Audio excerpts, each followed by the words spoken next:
Hi, my name is David Beckham. I work for Marshall Amplification. We're here at the NAMM show 2008.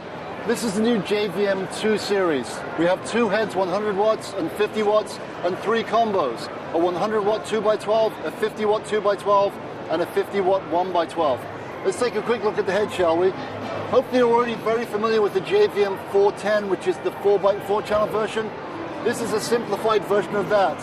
It has a clean/crunch channel and also an overdrive channel.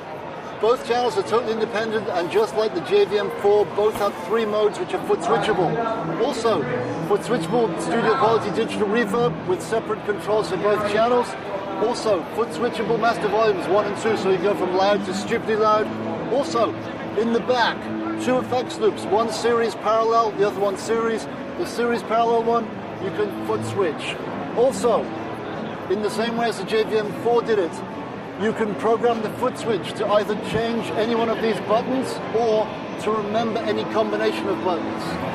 Also, it's switchable via MIDI. The MIDI will control any and all of these buttons. The channel, the mode, the reverb on and off, the master volume off on and off, and the effects loop on and off.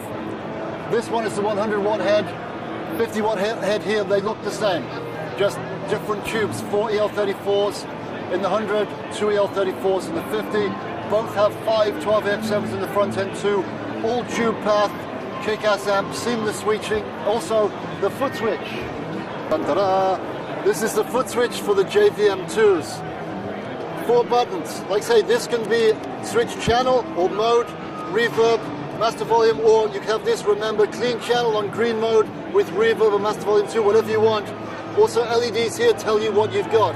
The channel, the mode, reverb, master volumes, and effects loop. Now, this thing here, this white amplifier here, you should all know that there was only one man who was famous for playing white Marshalls with black logos. His name was Randy Rhoads, may he rest in peace. One of the greatest guitar players in rock to ever walk this planet. This is a tribute head we've done to commemorate what he's done for music and for Marshall. We've worked very closely with the Rhoads family on this. In fact, we went into Randy's vault. The family have a vault where Randy's guitars and amplifiers are. We got his white amplifier out and checked all the specs out. Now, when Randy joined Ozzy in late 79, when they went to England in 1980, he wanted a white Marshall. So Ozzy took him to the Marshall factory. He met with Marshall. They made him the white Marshall, and they also modified it for him. He wanted more gain. So this is an ugly era super lead. By ugly era, I mean corners and the big logo and white piping as opposed to white beading. Also, if you go into channel 1, it's the same as a super lead plexi. If you go into channel 2, however, the first preamp tube is cascaded. So both of these work, giving you more gain. So this still has no master volume, but you have 2 gain controls, so much more distortion than a regular super lead.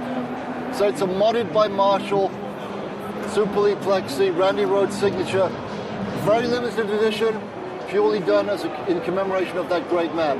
And that's all she wrote.